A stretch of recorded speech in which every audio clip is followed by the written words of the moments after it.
ಆತ್ಮೀಯ H16 news ಅರ್ಥಾತ್ ಸಿತಾರಾಮ್ಗೆ ಸ್ವಾಗತ. ನಾನು ನಿಮ್ಮವ MI ಅಥವಾ ಮಲ್ಲಪ್ಪ ಜೋತಾವರ್. ಆತ್ಮೀಯರೇ, ನಮ್ಮ ರೈತ ಸಂಘ ಅದು ಗುರ್ಲಾಪುರದಲ್ಲಿ ನಡೆದಂಥ ಒಂದು ಹೋರಾಟ 3,300ಕ್ಕೆ ಅಂತ್ಯ ಆಯಿತು, ಮುಗೀತು ಅಂತೇಳಿ ನಿಟ್ಟುಸಿರುಬಿಡುವಷ್ಟರಲ್ಲೇ ಸರ್ಕಾರ 11.25 ರಿಕವರಿ ಅನ್ನುವಂಥ ಒಂದು ವಿಷಯ ಇಟ್ಕೊಂಡು ಮತ್ತಷ್ಟು ರೈತರನ್ನು ಗದ್ದಲದಲ್ಲಿ ಹಾಕಿಬಿಟ್ಟಿದ್ದಾರೆ ಇವತ್ತು. ಹೀಗಾಗಿ ರೈತರಲ್ಲಿ ಒಂದು ರೀತಿ ಒಡಕಂಬಿಡಿದಂಗೆ ಆಗಿಬಿಟ್ಟದ. ಗುರ್ಲಾಪುರದಲ್ಲಿ ಸ್ಟ್ರೈಕ್ ಮಾಡಿದಂಥ ರೈತರಿಗೂ ಮೊದಲದಲ್ಲಿ ಈಗ ಮಾಡುತ್ತಿರೋಂಥವ್ರಾಗಿರ್ಬೋದು, ಬಿಜಾಪುರದಲ್ಲಿ ಮಾಡುತ್ತಿರೋಂಥವ್ರಾಗಿರ್ಬೋದು, ಇವ್ರ ಮಧ್ಯದಲ್ಲೇ ಮತ್ತೇನೋ ಒಗ್ಗಟ್ಟು ಅನ್ನೋದು ಮುರಿತೇನೋ ಅನ್ನುವಂಥ ವಾತಾವರಣ ಕಾಣಲಿಕ್ಕತ್ತಿದ್ದಾರೆ. ಇದರಲ್ಲಿ ಸರ್ಕಾರ ಯಶಸ್ವಿ ಆಯಿತು, ಮಾಲೀಕರು ಯಶಸ್ವಿ ಆದರು ಅಂತೇಳಿ ತಾತ್ಕಾಲಿಕವಾಗಿ ಹೇಳಬೇಕಾಗಿದೆ. ಮತ್ತು ಯಾವ ಕಾಲಕ್ಕಾದರೂ ಇಲ್ಲಿ ವ್ಯಾಪಾರಿಗರನ್ರಿ ಅಥವಾ ನಮ್ಮ ಕಾರ್ಖಾನೆ ಮಾಲೀಕರನ್ರಿ ಸರ್ಕಾರ ಅನ್ರಿ ಇವ್ರು ಒಂದು ಸೈಡೆಡ್ ಇರ್ತಾರೆ ಅನ್ನೋದು ಈಗ ಹಲವು ಸಲ ಪ್ರೂವ್ ಆಗ್ಯದ. ಇಂಥ ಸಂದರ್ಭದಲ್ಲೇ ನಮ್ಮ ಗುರ್ಲಾಪುರದ ನಮ್ಮ ಈ ಚುನಪ್ಪ ಪೂಜಾರಿಯವರಾಗಿರ್ಬೋದು, ಜೊತೆಗೆ ಶಶಿಕಾಂತ್ ನಮ್ಮ ಗುರೂಜಿ ಆಗಿರ್ಬೋದು, ಒಂದಿಷ್ಟು ಎಲ್ಲೋ ಏನೋ ಎಡವಿದ್ರೇನೋ ಅನ್ನುವಂಥದ್ದು. ಯಾಕಂದ್ರೆ 11.25 ಇಳುವರಿ ರಿಕವರಿ ನಮ್ಮ ಕಬ್ಬುಗಳಿಗೆ ಬರಲಿಕ್ಕೆ ಸಾಧ್ಯದನಾ ಅನ್ನೋದು ಇವತ್ತು ಪ್ರಶ್ನೆ ಅದ.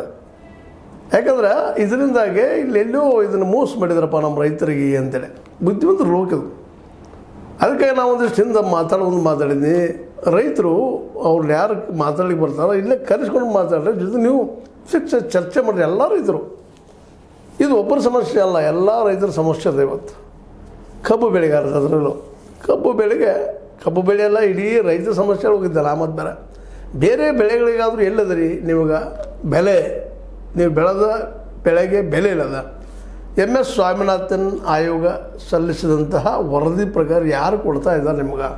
ಸ್ವತಂತ್ರವಾದ ಮೀಡಿಯಾಗೆ ಬೇಕಾಗಿರುವುದು ಸ್ವತಂತ್ರ ಧ್ವನಿ. ಆ ಸ್ವತಂತ್ರ ಧ್ವನಿ ಉಳಿಸಲು ನೀವು ಮಾಡಬೇಕಾದದ್ದು ಇಷ್ಟೇ. ಅದೇನಪ್ಪಾ ಅಂತಂತಂದ್ರೆ ನಿಮ್ಮ ಕೈಲಾದಷ್ಟು ಸಹಾಯ ಈ ಚಾನಲ್ಗೆ ಮಾಡಿ ಹಾಗೂ ನಿಮ್ಮ ಧ್ವನಿಯನ್ನು ಕಾಪಾಡಿಕೊಳ್ಳಿ. ಮಿನಿಮಮ್ ವೇಜ್ ಮಾಡಿದ್ರು ಕಾರ್ಮಿಕರಿಗೆ ಅದು ಅಲ್ಲಿ ಕೊಡ್ತಾ ಇಲ್ಲ. ಇಲ್ಲೇ ಸಪೋರ್ಟಿಂಗ್ ಪ್ರೈಸು ಮಿನಿಮಮ್ ಪ್ರೈಸು ಅಂತ ಮಾಡಿದರು, ಅದೂ ಸರಿಯಾಗಿ ಕೊಡ್ತಾಯಿಲ್ಲ.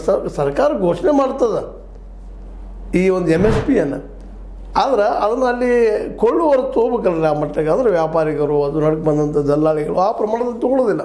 ಹೀಗಾಗಿ ರೈತರು ನಿರಂತರವಾಗಿ ಮೋಸ ಆಗ್ತಾ ಇರ್ತದೆ. ಈ ಸಮ ಆಗಿದ್ದದ ನಮ್ಮ ಶಿವಾನಂದ ಪಾಟೀಲ್ ಆಗಿರ್ಬೋದು, ಅವತ್ತೇ ಕೂಡಿದಂಥ ರಾಜಕಾರಣಿಗಳು, ಜೊತೆ ಅಧಿಕಾರಶಾಹಿ ವರ್ಗದವರು, ನಮ್ಮ ಚುನಪ್ಪನವ್ರಿಗೆ ಹುಲಿ ಅಂತ ಕರೆದು ಪಾಪ ಅವ್ರಿಗೆ ಎಲ್ಲೋ ಒಂದಿಷ್ಟು ಮೋಸ ಮಾಡಿ ಹೋಗಿಬಿಟ್ರೆ ಇವರು ಅಂತೇಳಿ. ಇದರಲ್ಲಿ ಮಾತ್ರ ಸ್ಟ್ರೈಕ್ ಮಾಡ್ಬೇಕಂತ ಅನ್ನೋದು ಇಲ್ಲಿದಲ್ಲ ಉದ್ದೇಶ. ಇಲ್ಲಿ ಉದ್ದೇಶ ಏನಪ್ಪ ಅಂತಂದ್ರೆ ಇದು 11.25 ಯೋಗ್ಯವಾದದ್ದೇನು ಅಂತ ಒಂದು ಪ್ರಶ್ನೆ. ಇದಕ್ಕಾಗಿ ಅಲ್ಲಿ ಮನಸ್ತಾಪ ಶುರುವಾಗಿದ್ದಾವೆ. ಅದು ಮಾಡ್ಕೊಳ್ಬಾರ್ದು ರೈತರು. ಯಾಕಂತಂದ್ರೆ ರೈತರು ಇಡೀ ಮನುಕುಲದ ರೈತರು ಹೇಳಿದಾರ, ಇಡೀ ಮನುಕುಲ ಉಳಿದಕ್ಕೆ ಅವ್ರು ದೊಡ್ಡ ಆಸರೆ ಇವತ್ತಿನ ನಾಗರಿಕತೆಯ ಬೇಸ್ ಅವರು. ರೈತ ಇಲ್ಲ ಅಂದ್ರೆ ನಾವು ಯಾರೂ ಬದುಕಲಿಕ್ಕೆ ಸಾಧ್ಯ ಇಲ್ಲ. ಯಾಕಂದ್ರೆ ಅನ್ನ ನೀಡುವಂಥ ಅನ್ನ ದೇವರ ಮುಂದೆ ಇನ್ನೂ ದೇವರು ಉಂಟೆ ಅಂತ ಬೇಂದ್ರವ್ರು ಹೇಳಿದ ಸುಳ್ಳೇನಲ್ಲದು. ನಮ್ಮ ಪಾಲಿನ ದೇವರವರು. ಅದಕ್ಕೆ ಅವರಿಗೆ ಮೋಸ ಮಾಡ್ತಾ ಇರ್ತೀವಿ ನಾವೆಲ್ಲ. ಅಧಿಕಾರಶಾಹಿ ವರ್ಗದವರು, ಆಡಳಿತಶಾಹಿ ವರ್ಗದವರು, ಜೊತೆಗೆ ನಮ್ಮ ರಾಜಕೀಯ ಜನರು. ನೋಡ್ರಿ ಅದನ್ನು ಆಡಳಿತ ನಾವು 3,500 ಕೇಳ್ತಾ ಇದ್ರು ನಮ್ಮ ರೈತರು. ಅದು ಕೊನೆಗೆ ಪಾಪ ಒಪ್ಕೊಂಡ್ರು, 3,400 ಕೊಡ್ರಪ್ಪ ಅಂದರು. ಅದಕ್ಕೂ ಜಗ್ಗಲಿಲ್ಲ ಇವರೆಲ್ಲ. 3,200 ಬಂದು ನಿಂತ್ಕೊಂಡ್ಬಿಟ್ರು. ಮುಂದೆ ನಾವು ಭಾಳ ಅದನ್ನು ಒಂದು ವಿಡಿಯೋ ಮಾಡಿ ಬಿಟ್ಟಿವಿ ನಾವು ಆ ದಿಶೆಯಲ್ಲೇ. ಇನ್ನು ಮುಂದೆ ಬರ್ದಿಲ್ರಿ ಅವರು ಅಂತೇಳಿ ಸ್ವಲ್ಪ ಎಚ್ಚರಿಕೆಯಿಂದ ಹೆಜ್ಜಿಡಬೇಕಾಗಿತ್ತು. ಆದರೆ ಮನುಷ್ಯನ ಪಾಪ ರೈತರಲ್ಲಿ ಒಂದಿಷ್ಟ ಮುಗ್ಧ ಸ್ವಭಾವ, ಮುಗ್ಧನ್ರಿ ಅಥವಾ ಈ ಜನರ ಮೋಸ ಅರ್ಥ ಆಗೋದಿಲ್ಲ ಅವ್ರಿಗೆ.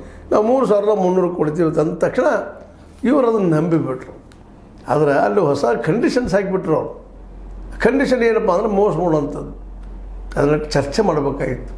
ಚರ್ಚೆ ಮಾಡಿ ಇದು ಸರಿನ ತಪ್ಪ ಅನ್ನೋದು ತಿಳ್ಕೊಂಡು ಹೆಜ್ಜೆ ಇಡಬೇಕಾಗಿತ್ತು. ಅದು ಇಡಲಿಲ್ಲ ಅಂದ್ಕೊಳ್ಳಿ ಈಗ ರೈತರೆಲ್ಲ ಒಡಕ್ಕೆ ಮಾಡಿದ್ರು. ಇದು ಮತ್ತೆ ಅವರು ತಿದ್ಕೋಬೇಕಿದ್ದಿಲ್ಲ, ಬೇರೆದವ್ರು ಯಾರು ತಿದ್ದಿದ್ದಿಲ್ಲ. ಬೇರೆದವ್ರು ಯಾಕೆ ತಿದ್ದುತ್ತಾರೆ ಇವರು? ಸರ್ಕಾರ ಯಾಕೆ ತಿದ್ದಬೇಕು? ಅವ್ರು ಆಯ್ತಪ್ಪ ನಾವು ದಾಡಿದೆವು, ಸಮಸ್ಯೆ ದಾಡಿದವ್ರಿಗೆ ಅವ್ರಿಗೆ ಒಂದು ದಿನ ಉರುಳಿದ್ರೆ ಸಾಕು 5 ವರ್ಷ ಆಡಳಿತ ಇರ್ತದೆ. ಈಗ 2.5 ವರ್ಷ ಆಗಲಿಕ್ಕೆ ಬಂದದ. ಅವ್ರ ಸಮಸ್ಯೆ ಅವ್ರಿಗೆ ಹೆಚ್ಚಾಗಿದೆ. ಮತ್ತು ಅದ್ರಾಗ ಈ ಸಮಸ್ಯೆ ಒಂದು ಮತ್ತೊಂದೆಲ್ಲಿ ಮಾಡೋಕೆ ಕೊಡ್ತಾರೆ ಅವರು ಬಗೆಹರಿತಪ್ಪ ಅಂತೇಳಿ ನಿಟ್ಟುಸಿರು ಬಿಟ್ಟಿದ್ದಾರೆ ಅವರಾದರೂ ಸಹಿತ. ಆದರೆ ಮುಧೋಳ ಬಾಗಲಕೋಟೆ ಬಿಜಾಪುರದಲ್ಲಿ ಮಾತ್ರ ಇದನ್ನು ಮುಂದುವರೆದ ಅವ್ರಿಗೆ ಅರ್ಥ ಆಗ್ಯದಿಲ್ಲ, ಮೋಸ ಆಗ್ಯದ ಅಂತೇಳಿ. ಅದಕ್ಕೆ ಈಗಾದರೂ ಏನು ತಪ್ಪಾಗಿಲ್ಲ. ಗುರ್ಲಾಪುರದ ರೈತ ಹೋರಾಟಗಾರರು ಎಲ್ಲ ರೈತರನ್ನು ಕೂಡಿಸ್ಕೊಂಡು ಒಂದು ಸಮನ್ವಯ ಸಮಿತಿಯನ್ನು ಮಾಡ್ಕೋಬೇಕಾಗಿದೆ ಇವತ್ತು. ಯಾಕಂದ್ರೆ ಇದು ನಿರಂತರ ಇರೋದನ್ನಾರು ಇದು ನಿಮ್ಗೆ ಮಾರ್ಕೆಟ್ನಂತೆ ಅವ್ರು ಕೊಡೋದೇ ಇಲ್ಲ, ಸಾಧ್ಯನೇ ಇಲ್ಲ. ಅದು ಯಾವ ಸರ್ಕಾರ ಬಂದರೂ ಸಾಧ್ಯ ಇಲ್ಲ. ಯಾವ ನಾಳೆ ಕಮ್ಯುನಿಸ್ಟ್ ಮಾತಾಡ್ತಾರಲ್ಲ ಕಮ್ಯುನಿಸ್ಟರು, ಇಲ್ಲವ್ರು ಯಾವ ಕಮ್ಯುನಿಸ್ಟ್ ರಾಜ್ಯದಲ್ಲಿ ಸಹಿತ ಇದಾಗಿಲ್ಲ. ಮತ್ತು ನಮ್ಮ ಬಿ ಜೆ ಪಿಗಳಂತೆ ಕೇಳೋ ಆಗಿಲ್ಲ ಅವರನ್ನು. ಅವ್ರು ಯಾಕಂದ್ರೆ ಮೂಲತಃ ಈ ಒಂದು ವ್ಯಾಪಾರಿ ವರ್ಗದ ಪರವಾಗಿ, ಈಗಂತೆ ಅವ್ರು ಕಾರ್ಪೊರೇಟ್ ಪರವಾಗಿ ಏನಿದ್ರು ಅದಾನಿ ಅಂಬಾನಿಯವ್ರ ಜೊತೆ ಮಾತ್ರ ಪ್ರೀತಿಯಿಂದ ಮಾತಾಡಿಸ್ತಾರೆ. ಅವ್ರು ಬೇಕಾದಂಥ ಕಾನೂನುಗಳು ಮಾಡ್ತಾರೆ. ಇನ್ನು ಈ ರೈತರಿಗೆ ನೋಡ್ರಿ, ಕೇಂದ್ರದಲ್ಲಿ 11.25 ಇಟ್ಟಿದ್ದಾರೆ, ಕೊಡ್ತಾರೆ ಅವರು 3,600-700 ಕೊಡ್ತಾರೆ. ಖರ್ಚು ಎಷ್ಟು ಬರ್ತದೆ ಬೆಳಿಬೇಕಾದ್ರೆ? ಈಗಾಗಲೇ ಚರ್ಚೆ ಸಾಕಷ್ಟು ಮಾಡಿದ್ದೀವಿ ನಾವು. ಇಲ್ಲ ಅಸಾಧ್ಯದೊಂದು ಗುರಿ ಇಟ್ಟರು. ಅದು ನಮ್ಮ ಮೋದಿಯವ್ರು ಬಂದ ಮೇಲೆ ರಿಕವರಿದ ಪಾಯಿಂಟ್ ಎಬ್ಬಿಸಿಬಿಟ್ರು ಅವರು. ಎಬ್ಬಿಸಿ ರೈತರಿಗೆ ಎಲ್ಲಿ ಹೆಣಿಬೇಕಾದ್ರೆ ಹೆಣಿತಾ ಬಂದರು. ಹೀಗಾಗಿ ಇವತ್ತು ರೈತ ದಿನಕ್ಕೆ 27 ರೂಪಾಯಿ ಪಗಾರದಲ್ಲಿ ದುಡಿಯುವಂಥ ದುಸ್ಥಿತಿಗೆ ಇವತ್ತು ಬಂದು ನಿಂತಿದ್ದಾರೆ. ಇದನ್ನು ನೀವು ಅಭ್ಯಾಸ ಮಾಡಬೇಕಾಗಿದೆ ರೈತರು. ಇವತ್ತು ಕೆಲವೇ ಜನ ಕಲ್ತಿದ್ದೀರಿ ರೈತರು. ಕೆಲವು ಜನ ಕಲ್ತವರು ಇವತ್ತು ಅಗ್ರಿಕಲ್ಚರ್ ಆಫೀಸು, ಆ ಆಫೀಸರು, ಈ ಆಫೀಸರು, ಆ ಅಧಿಕಾರಿಗಳು ಓಡಿ ಹೋಗಿಬಿಟ್ಟಿದ್ದಾರೆ. ಇವತ್ತು ನಮ್ಮ ದಳವಾಯಿ ಅಶೋಕ್ ದಳವಾಯಿ ಅವರು ಒಕ್ಕಲಿತರ ಕುಟುಂಬದಿಂದ ಬಂದಂಥವ್ರು.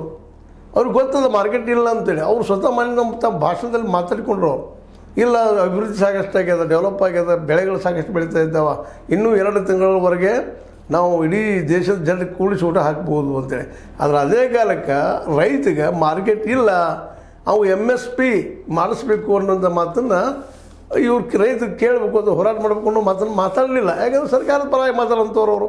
ಅಂದರೆ ಯಾವ ರೈತ ಕುಟುಂಬ ಬಂದಂಥ ಅಧಿಕಾರಿಗಳಿದ್ದಾರೋ, ರಾಜಕಾರಣಿಗಳಿದ್ದಾರೋ ಅವರೊಬ್ಬರಲ್ಲ, ರಾಜಕಾರಣಿಗಳು ಸಹಿತ ಇದ್ರ ಬಗ್ಗೆ ಯಾರೂ ಮಾತಾಡಲಿಕ್ಕೆ ಹೋಗೋದಿಲ್ಲ.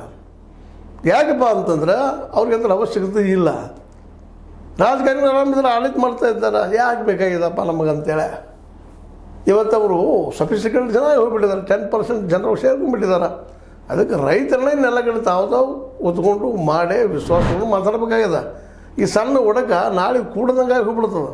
ಮತ್ತು ಇನ್ನೊಂದು, ನೀವು ಇವತ್ತು ಆರ್ಥಿಕ ಸಮಾನತೆ ಇರಬೇಕಾಗಿದ್ರೆ ರೈತಗೆ ಬೆಳೆದ ಬೆಳೆಗೆ ಬೆಲೆ ಸಿಕ್ಕಾಗೆ ಸಮಾನತೆ ಬರಲಿಕ್ಕೆ ಸಾಧ್ಯ ಇದೆ.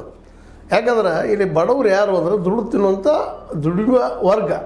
ರೈತರು ಬಂದರು, ಕೂಲಿಕಾರರು ಬಂದರು, ಕಾರ್ಮಿಕರು ಬಂದರು, ಅದೇ ಕಾಲಕ್ಕೆ ದಲಿತರು ಬಂದರು, ಆದಿವಾಸಿಗಳು ಬಂದರು, ಮೈನಾರಿಟಿಗಳು ಬಂದರು. ಇವರೆಲ್ಲ ಪಾಪ ಬಡತನ ಇರೋದಕ್ಕಾಗಿ ದುಡ್ಡು ತಿನ್ನುವಂಥ ಜನ ಇವರು.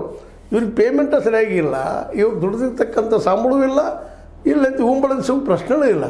ಯಾಕೆ ಇವ್ರಿಗೆ ಉಂಬಳ ಕೊಡ್ಬೇಕು? ಅಧಿಕಾರಿ ಇದ್ದಾರೆ, ಉಂಬಳ ಕೊಡ್ತಾರೆ. ಇವ್ರಿಗೆ ಸಂಬಳವೂ ಇಲ್ಲ, ಉಂಬಳೂ ಇಲ್ಲ. ಹೀಗಾಗಿ ಇವತ್ತು ಬಡತನ ರೇಖೆ ಕೆಳಗಿದ್ದಾರೆ ಎಲ್ಲರೂ ಹೆಚ್ಚು ಕಡಿಮೆ. ಇಡೀ ದೇಶದ ಸಂಪತ್ತು ಮ್ಯಾಕ್ಸಿಮಮ್ ಎಲ್ಲ ಕಾರ್ಪೊರೇಟ್ ಕೈಯಾಗ, ಬಂಡವಾಳಶಾಹಿಗಳಿಗೆ ಹೋಗಿ ಸಿಕ್ಕೊಂಡು ಕೂತ್ಬಿಟ್ಟದ. ಅವ್ರಿಗೆ ವ್ಯವಸ್ಥೆ ಬಂದ್ ಮಾಡಿ ಕೊಡೋದಿಲ್ಲ. ಈಗಿರೋ ಸುಲಭದ ಹಾದಿಪ್ಪ ಅಂದರೆ ನೀವೆಲ್ಲ ಒಂದಾಗಬೇಕು, ನಿಮ್ಮದೇ ಆದಂಥ ರಾಜಕೀಯ ಶಕ್ತಿಯನ್ನು ಮಾಡ್ಕೋಬೇಕು. ಆ ಮಾಡ್ಕೋಬೇಕಾದ್ರೆ ನಾನಾ ಅಧ್ಯಕ್ಷ ಆಗಬೇಕು, ನಾನಾ ಪ್ರಧಾನಿ ಅಲ್ಲಿಲ್ಲಿ. ನೀವೆಲ್ಲರೂ ಕೂಡಿ ಮೊದಲಿಗೆ 224 ಸ್ಥಾನಗಳು ಕರ್ನಾಟಕದಲ್ಲೇ, 543 ಸ್ಥಾನಗಳು ರಾಷ್ಟ್ರ ಮಟ್ಟದಲ್ಲೇ. ನಿಮ್ಮ ರೈತರು ಹೋಗಿ ಬಿತ್ತುವರೆಗಳು ನಿಲ್ಲಿಸಿ ನೀವು ಸ್ವತಃ ಹೋರಾಟ ಮಾಡಿದಾಗ ಮಾತ್ರ ವ್ಯವಸ್ಥೆ ಬದಲಾವಣೆ ಆಗ್ತದೆ. ಇದು ನೋಡಿ ಮತ್ತೊಂದು ಹಾದಿ ಇಲ್ಲ. ಇಲ್ಲಾಂದ್ರೆ ಈಗ ಆಗಿ ನೋಡ್ರಿ, ಹಿಂಗೆ ಎಲ್ಲರೂ ರೈತ ಪರ ಮಾತಾಡ್ತಾ ಇರ್ತಾರೆ, ಭಾಳ ಸುಂದರವಾಗಿ ಮಾತಾಡ್ತಾರೆ. ಅದ್ರ ಕೊನೆಗೆ ಬಂದಾಗ ಮತ್ತು ಈ ದೇಶ ಯಾರಿಂದ ಆಳಲ್ಪಟ್ಟದಿದ್ರೆ ಮಾತುಗಾರರಿಂದ ಸ್ವತಂತ್ರ ಸಿಕ್ಕ ಮೇಲೆ ಭಾಳ ಚೆನ್ನಾಗಿ ಮಾತಾಡೋರು ದೇಶ ಆಳಿದಾರೆ. ಅವತ್ತ ಗಾಂಧೀಜಿಯವರು ಒಂದು ಹೇಳಿದಂಥ ಮಾರ್ಗದಲ್ಲಿ ನೆಹರು ಅವ್ರು ಏನಾದರೂ ಅರ್ಥವ್ಯವಸ್ಥೆ ಮಾಡಿದರೆ ಇವತ್ತು ಡೈರೆಕ್ಟ್ ಪ್ರಿನ್ಸಿಪಾಲ್ ಸಹ ಹಾಕಿಬಿಟ್ರೆ ಅವತ್ತನ್ನೆಲ್ಲ ಎದಕ್ಕೂ ಉಪಯೋಗ ಇಲ್ಲ. ಅವರನ್ನ ರೈಟ್ಸ್ ಒಳಗೆ ಹಕ್ಕುಗಳಲ್ಲಿ ಹಾಕಿದ್ರಪ್ಪ ಅಂತಂದ್ರೆ ಇವತ್ತು ಪರಿವರ್ತನೆ ಭಾಷೆ ಆಗ್ತಿತ್ತು, ಅಧಿಕಾರ ವಿಕೇಂದ್ರೀಕರಣ ಆಗ್ತಿತ್ತು. ಜೊತೆಗೆ ಅಧಿಕಾರ ವಿಕೇಂದ್ರೀಕರಣ ಮುಖ್ಯ ಅಂಬೇಡ್ಕರ್ ಬಯಸುವಂಥದ್ದು ಆರ್ಥಿಕ ಸಮಾನತೆ ಸಹಿತ ಇಲ್ಲಿ ರೈತರಲ್ಲೇ ಅದ. ಯಾಕಂದ್ರೆ ಈ ದೇಶದ ಮೂಲದಾಗ ರೈತಾಪಿ. ಅದಕ್ಕೆ ಇವತ್ತು ರೈತರ ಎಚ್ಚರಗೊಂಡ ತಮ್ಮನ್ನು ತಾವು ವಿಚಾರ ಮಾಡ್ಕೋಬೇಕಾಗಿದೆ. ಈ ಒಳಗೆ ದೊಡ್ಡದು ಮಾಡಿ ಕೊಡದ ಈಗ ಗುರ್ರಾಪುರದ ಈ ರೈತ ಸಮೂಹ ನಮ್ಮ ಹುಲಿ ಅಂತೇನು ಕರೀತಾರೆ, ಪಾಪ ಅವ್ರಿಗೇನೋ ಒಂದು ಹುರುಪು ಮಾಡಿಬಿಟ್ಟಿದ್ದಾರೆ. ಬಟ್ ಅವ್ರು ಇವತ್ತು ಅವರು ಮತ್ತು ಶಶಿಕಾಂತ್ ಗುರೂಜಿಯವರು ಎಲ್ಲ ರೈತರ ಜೊತೆ ಹೋಗಿ ಮಾತಾಡಿಕೊಂಡು ತಾವು ಮಾಡಿದ್ದು ಎಲ್ಲಿ ಎಡವಿದ್ದು ಎಲ್ಲಿ ಅನ್ನೋದು ಚರ್ಚೆ ಮಾಡಿ ಒಂದು ಸಮನ್ವಯ ಸಮಿತಿನ ಎಲ್ಲರೂ ಕೂಡ ಮಾಡಿಕೊಂಡು ಎಲ್ಲರೂ ಕೂಡ ಸಮನ್ವಯ ಸಮಿತಿ ಏನು ಹೇಳ್ತಾರೆ ಡಿಸಿಷನ್ ತೊಳೆದ ಆ ನೆಲೆಯಲ್ಲಿ ರಾಜ್ಯ ಮಟ್ಟದಲ್ಲಿ ಹೋರಾಟ ಮಾಡ್ತಾ ಪ್ರತಿಯೊಬ್ಬ ರೈತರು ಜಾಗೃತಿ ಮಾಡುವಂಥದ್ದು. ನಮ್ಮ ಮಾರ್ಕೆಟ್ ಬಂದಾಗ ಇವತ್ತು ಸಾವಯವಿ ಅವು ಎಲ್ಲ ಹೇಳ್ಕೊಂಡು ಹೋಗ್ತಾರಲ್ಲ, BSc ಅಗ್ರಿ MSc ಅಗ್ರಿ ಮಾಡಿದವರು ಅಥವಾ ರಾಜಕಾರಣಿಗಳು ಮಾತಾಡಿಸ್ತಾರೆ. ಈಗ ನೀವು ಸಾಕಷ್ಟು ಈ ಬೆಳೆ ಬೆಳೆಯೋದನ್ನು ಕಲ್ತಿದ್ದೀರಿ, ನಿಮ್ಗೆ ಸ್ವತಃ ಅನುಭವ ಅದ. ಅದಕ್ಕಿಂತ ಮುಖ್ಯವಾಗಿ ಮಾರ್ಕೆಟ್ ಹಿಡ್ಕೊಳ್ಳೋದು ಹೆಂಗೆ, ಇದನ್ನ ಯಾರು ಕಲಿಸೋದಿಲ್ಲ, ನೀವು ಒಂದಾಗಿ ಮಾಡ್ಕೋಬೇಕು. ಅದಕ್ಕೆ ನಮ್ಮ ಯತ್ನಾಳ್ ಹೇಳುವಂಥದ್ದು ಪ್ರತಿ ಹಳ್ಳಿಗೂ ಒಂದು ಗೋಡೌನ್ ಆಗುವಂಥ ಅಲ್ಲೇ ನಿಮ್ಮ ಹಳ್ಳಿನ ಮಾರ್ಕೆಟ್ ಮಾಡುವಂಥ ವಿಚಾರ ಮಾಡಿರಿ ಅನ್ನೋದು ಮತ್ತೊಮ್ಮೆ ಹೇಳ್ತಾ ಇದ್ದೀನಿ. ಈ ದಿಶೆಯಲ್ಲಿ ನಮ್ಮ